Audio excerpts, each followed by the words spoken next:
वीर बाल दिवस भारत के गौरवशाली इतिहास में साहस, त्याग और धर्म के प्रति निष्ठा की अद्वितीय मिसाल पेश करता है। ये दिन गुरु गोविंद सिंह जी के 4 साहसी पुत्रों की शहादत को श्रद्धांजलि देने के लिए मनाया जाता है। 4 साहिबजादों ने छोटी उम्र में ही धर्म और मानवता की रक्षा के लिए अपने प्राणों की आहुति दी थी।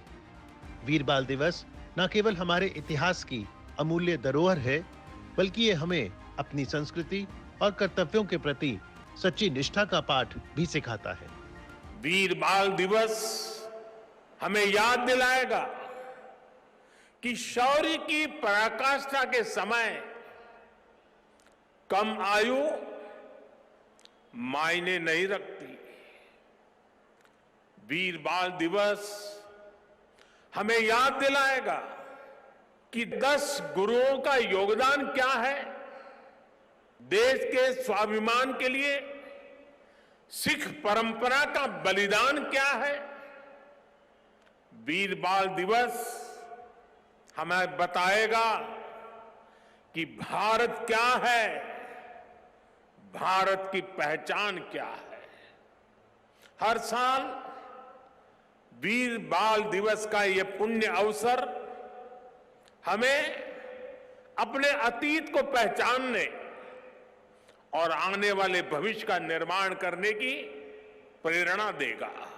इस अवसर पर वीर साहिबजादों के चरणों में नमन करते हुए उन्हें कृतज्ञ श्रद्धांजलि अर्पित करता हूं।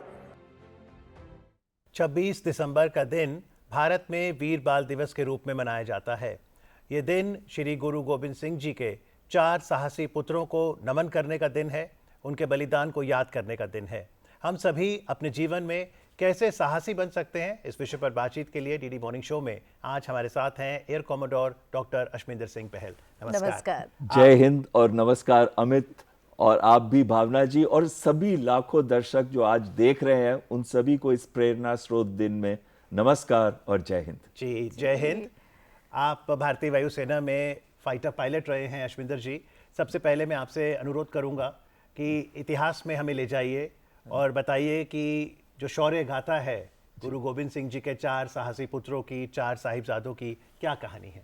देखिए, एक फोर्ट था अनंतपुर साहिब, जहाँ पे गुरु जी की फौज, गुरु गोविंद सिंह जी की फौज थी, खालसा फौज। उन्होंने जो फॉर्म की थी 1699 में, तो उस फौज को घेरा हुआ था चारों तरफ से मुगल आर्मी ने। 7 महीने तक ये घेराबंदी रही, ये सीज रही।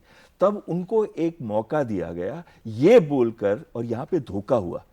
औरंगजेब ने और जो उनके जनरल थे, वजीर खान, जबरदस्त खान, पेंडे खान, उन्होंने ये कुरान के ऊपर कसम खा के कहा था कि अगर आप अनंतपुर साहिब फोर्ट को छोड़ देंगे तो हम आपके परिवार और सिखों को वहां से जाने देंगे, फिर आप कहीं और बच सकते हो। लेकिन जैसे ही उन्होंने छोड़ा अनंतपुर साहिब फोर्ट, तो पीछे से मुगल सेना ने फिर हमला कर दिया। अब जैसे ही वो आगे बढ़ रहे थे, सरसा नदी आई, वहां पे उनके परिवार का बिछोड़ा हो गया 3 हिस्सों में। एक हिस्से के अंदर उनकी जो ग्रैंड मदर थी छोटे साहिबजादों की, यानी कि जोरावर सिंह जो कि सिर्फ 9 साल के थे, और जुझार सिंह, माफ कीजिएगा, फतेह सिंह जो कि सिर्फ 6 साल के थे। ये दोनों छोटे साहिबजादों के साथ माता गुजरी जो कि मदर थी गुरु गोविंद सिंह जी की, वो एक अलग हो गई। और उस अलग होने के बाद वहां पे उनको एक गंगू ब्राह्मण मिला जो कि उनके साथ पहले काम करता था। वो उनको ले गया अपने घर में। वहां पे उसने उनको धोखा दे दिया, उसकी नीयत बदल गई। उसने जब देखा कि छोटी सी गठरी में बहुत सारे जेवरात हैं और सोने के सिक्के हैं, तो रात को उसने वो चुरा लिए और जाके सुबह उसने कोतवाली में बता दिया कि माता गुजरी और जो 2 छोटे साहिबजादे हैं वो उनके घर में है। तो वहां से उनको हिरासत में ले लिया गया और वजीर खान जो कि सरहिंद के गवर्नर थे, वहां पे उनको हैंडओवर कर दिया गया। उन्होंने उनको ठंडा बुर्ज में रखा। आज भी अगर हम फतेह सिंह गुरुद्वारे में जाएं तो आप देखेंगे कि वहां पे एक साथ ही में एक ठंडा बुर्ज गुरुद्वारा भी है। बुर्ज का मतलब होता है टावर, और उसके नीचे से ठंडा पानी जाता है, गर्मियों के अंदर भी वो ठंडा रखता है। सोचिए इस समय, जबकि एक ये समय था 24-25 दिसंबर की रात का, सोचिए उस समय कितनी सर्दी पड़ रही होगी, और उनके पास कोई कपड़े भी अच्छे नहीं थे, ना उनको कोई कंबल, ना उनको खाने पीने के लिए दिया गया। वहां उनकी पेशी हुई। किसके सामने पेशी हुई? पेशी हुई वजीर खान के सामने, जो कि गवर्नर था, बहुत ही क्रूर था। वो चाहता था, औरंगजेब चाहता था कि सारे हिंदू और जो दूसरे रिलीजन्स हैं वो कन्वर्ट कर लें इस्लाम में, तो वो फोर्सिबली कन्वर्ट करा रहा था मुगल राजा। लेकिन जब उसने दोनों बच्चों को बुलाया, उनके सामने पेशी हुई, तो सबसे पहले बच्चों को बोला गया कि आप अपना सर नवाजें और सलाम करें। तो उन्होंने पता क्या बोला? पहले तो जोर से जकारा छोड़ा, जो बोले सो निहाल, सत श्री अकाल।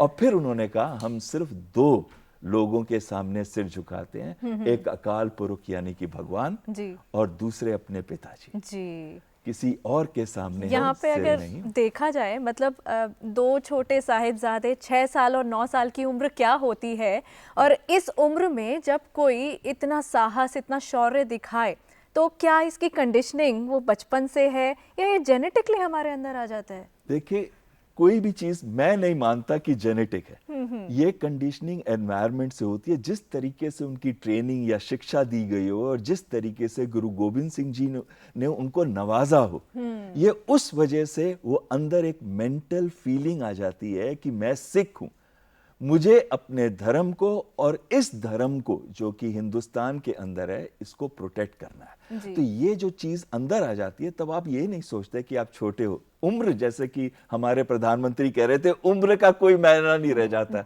और जब उसके बाद उन्होंने देखा, उन्होंने बहुत उनको यातनाएं भी दी, उनको डराया धमकाया और लालच भी दी। ये कहा कि हम आपको बहुत अमीर बना देंगे, आपको रियासतें दे देंगे, आपकी जान बख्श देंगे, एक बार आप इस्लाम कबूल कर लें। लेकिन उन बच्चों ने धर्म युद्ध में पीछा नहीं छोड़ा, और इस वजह से उनको दीवारों के साथ चुनवा दिया गया। ये तो बहुत ही वीरता भरी कहानी है कि किस तरह से 9 वर्षीय बाबा जोरावर सिंह और 6 वर्षीय बाबा फतेह सिंह ने अत्याचार के सामने घुटने नहीं टेके। तो ये तो दो छोटे साहिबजादों की कहानी रही, क्योंकि 4 साहिबजादे हैं। तो जो बड़े साहिबजादे हैं, अजीत सिंह जी और जुझार सिंह जी, और उनका जो शौर्य रहा, शौर्य गाथा रही बैटल ऑफ चमकौर की, वो क्या कहानी है? ये तो बड़ी अच्छी चीज आपने पूछी है। बैटल ऑफ चमकौर में सिर्फ 40 सिख थे। एक बिछोड़े में तो चले गए छोटे साहिबजादे, दूसरे बिछोड़े में गए अजीत सिंह जी और उनके जुझार सिंह जी, जो उनके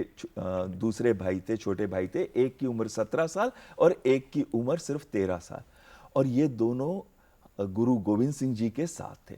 इन 40 सिखों को, लाखों की सेना थी मुगल की, लाखों की, कहते हैं 10 लाख के करीब सेना थी, और उसके साथ एक भीषण युद्ध हुआ। उस भीषण युद्ध में पहले अजीत सिंह गए लड़ने के लिए, उनको उनके पिताजी ने ही सज्जा स्वारा, उनको सुशोभित किया, जो हम शस्त्र लगाते हैं वो शस्त्रों के साथ, और उन्होंने लड़ने के लिए भेजा। तो फिर वहां पे उन्होंने लड़ते लड़ते काफी देर तक लड़े, वीरता से लड़े, लेकिन इतनी सेना थी कि वो वहां पे शहीद हो गए। उसके बाद उनके छोटे जो भाई थे, जुझार सिंह, जो 13 साल के थे, वो आए गुरु गोविंद सिंह के पास और उन्होंने अनुमति मांगी। देखियो क्या समय था वो, जब पिताजी से अनुमति मांगी जाती थी कि देखिए मैं भी जाना चाहता हूं युद्ध में अपने धर्म की रक्षा के लिए। तो उसके बाद वो गए, छोटे, उनको भी वही तरीके से उन्होंने सुशोभित किया और भेजा, और उनकी भी शहादत हुई। तब गुरु गोविंद सिंह जी ने पता है क्या बोला? उन्होंने कहा कि इन पुत्रन के शीश से 4 निवारे 4 पुत्र, और फिर बोला 4 मुआ तो क्या हुआ, जीवित कई हजार। जी, मतलब 4 पुत्रों को तो मैंने अर्पित कर दिया, लेकिन इनकी वजह से एक पूरी आस्था आगे जीवित रह गई, कई हजारों जीवित रहे। 4 साहिबजादों को, उनकी शहादत को हम नमन करते हैं। आज का दिन हमें उनकी याद ही दिलाता है। जी, यहाँ पर माता सुंदरी ने भी काफ़ी कुछ सहा, और उनका भी जो साहस, उनका भी शौर्य, उसको भी याद करना तो बनता है। तो उनके बारे में आप थोड़ा सा बताएं कि किस तरीके से, क्योंकि परवरिश जब की जाती है बच्चों की, तो माँ का भी उतना ही सहयोग आप रहता है। बिल्कुल सही कह रहे हैं। माता सुंदरी भी, जिनके सारे बच्चे तो उनके नहीं थे, उनके कुछ बच्चे उनके थे और कुछ दूसरी माँ के थे, लेकिन उन्होंने शुरू से किसी भी बच्चों में कोई भेदभाव नहीं रखा और उनके अंदर सिख पंथ की और खालसा पंथ की जो थी वैल्यूज, और वो वैल्यू पता है क्या है खालसा पंथ की? सबसे सेंट्रल कोर दो चीजों पे है। एक है आर्ट ऑफ फियरलेसनेस, मतलब निडरता। निडरता। भाई कुछ भी हो आप डरेंगे नहीं। डरते सभी हैं, लेकिन उस डर को आगे बढ़ के, डर के आगे जीत को कैसे हासिल करना है, तो वो चीज की शिक्षा उनकी माँ से उनको मिली, माता सुंदरी से मिली।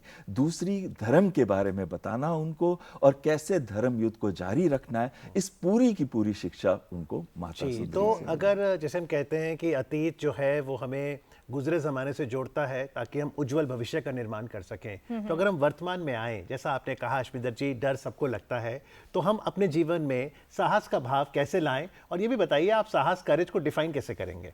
ये सबसे मुश्किल क्वेश्चन है, क्योंकि आप कहते हैं ना कि साहस को कैसे डिफाइन करें, और मैं गुरु गोविंद सिंह जी की बात पे ही जाता हूँ। उनकी खालसा फौज का सेंट्रल प्रिंसिपल क्या था? साहस। और साहस का कोर क्या है? निडरता।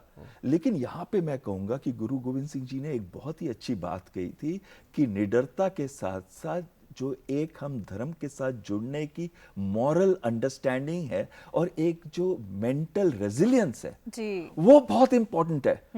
आपको मैं एक एग्जांपल दूं 1971 के युद्ध का, जहां 93,000 सोल्जर्स के होते हुए भी पाकिस्तान सेना ने सरेंडर किया था। अरे 21 सिर्फ सिख थे और दूसरी तरफ 12,000 पठान थे बैटल ऑफ साराग्राही में। आखिरी सिख तक लड़ते रहे, लेकिन पठान उससे आगे नहीं जा सके। 1971 से मैं अगर 2025 गुजरे साल की बात भी करूं, इस साल हम फिर से ग्रेटिट्यूड देते हैं अपनी आर्म फोर्सेस को ऑपरेशन सिंदूर के लिए। लेकिन जब ऑपरेशन सिंदूर आया तो हमने देखा एक बार फिर से बल दिया गया सिविल मिलिट्री फ्यूजन के लिए। तो आर्म फोर्सेस, आपको तो सल्यूट है ही, लेकिन हम लोग जो सिविलियंस हैं, हम कैसे साहसी बने, हम कैसे कोऑपरेट करें नेशन बिल्डिंग के लिए?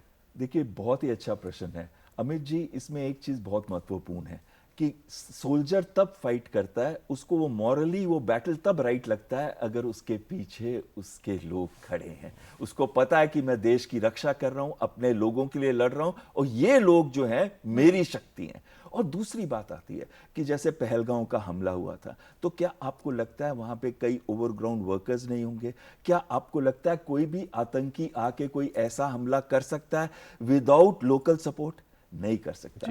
और कई बार क्या होता है, हमारे अंदर वो हिम्मत नहीं होती। हम देख रहे हैं कि आसपास सस्पिशियस एक्टिविटीज हो रही हैं, गतिविधियां हो रही हैं, हम जाके लोकल पुलिस को नहीं बताते। मेरा एक मैसेज आपके चैनल के थ्रू सारे देशवासियों के लिए है कि कभी भी आपको लगे कोई लेट नाइट आ रहा है, सुबह बहुत जल्दी जा रहा है, ऐसे समय में अपनी एक्टिविटीज कर रहा है, जब वो नोटिस ना हो और वो सस्पिशियस है, तो अपने नियरेस्ट सिक्योरिटी एजेंसी को जरूर यानी मैसेज ये है भावना कि हम सभी नागरिक होने के नाते सतर्क रहें, सुरक्षित रहें, डरे ना, साहस अपनाएं, मिलकर सामना करें मुश्किल का।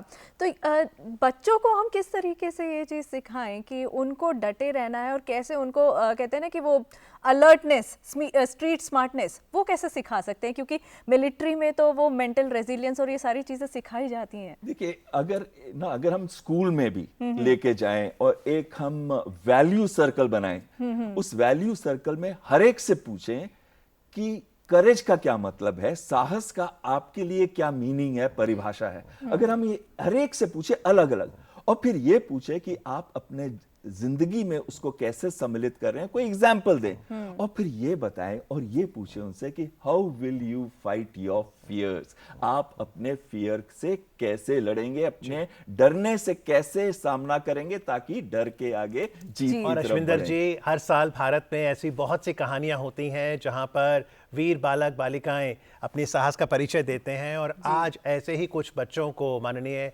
राष्ट्रपति द्रौपदी मुर्मू जी सम्मानित करेंगी राष्ट्रीय बाल पुरस्कार से, और तत्पश्चात ये बच्चे भारत मंडपम दिल्ली जाएंगे जहां उन्हें माननीय प्रधानमंत्री नरेंद्र मोदी जी से संवाद का अवसर मिलेगा। चलते चलते मैं आपके बचपन की बात भी करना चाहूंगा, और फिर आपको भारतीय वायुसेना में फाइटर पायलट और गैलेंट्री अवार्ड भी मिला, तो अपनी कुछ यादें बताइए साहस से जुड़ी।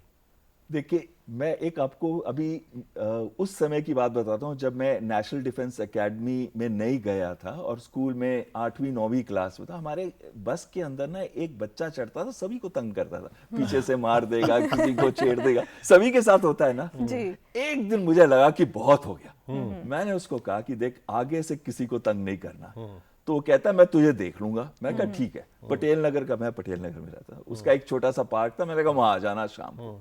आ गया हूँ। अच्छा। शाम को उसने सही पीटा मुझे, अच्छा जी। और मैं पिट भी गया, लेकिन मैंने उसमें एक बदलाव देखा। आगे से उसने कभी किसी को नहीं छेड़ा। नहीं, वो आज मिलता है तो क्या कहता है? दोस्त बन गया मेरा बहुत अच्छा, और मेरे साथ खेलता था हॉकी। अच्छा। और ये एक बड़ी अच्छी चीज है, जब भी कुछ अन्याय हो रहा हो, अगर हम उसके अगेंस्ट आवाज उठाते हैं तो जरूर बदलाव आता है। So standing up for righteous thing is also courage. Saying no at the right time is also courage. Is also courage. Standing up for the society, standing up for the right thing is courage. और मेरा यही message आने वाले साल में सबके लिए होगा कि मुश्किलें चाहे कितनी भी आए, आप कभी गिव अप मत करिएगा। गिरे फिर उठे, गिरे फिर उठे, तब तक उठे जब तक आप जीते नहीं। बहुत खूब। तो नए साल 2026 की आपको शुभकामनाएं, और एक रेजोल्यूशन हम सभी बना सकते हैं, that I will endeavour to become more courageous. आज साहस पर बात करने के लिए अश्विंदर जी आपका बहुत बहुत आभार। Thank you very much. Thank you और जय हिंद। जय हिंद। जय हिंद।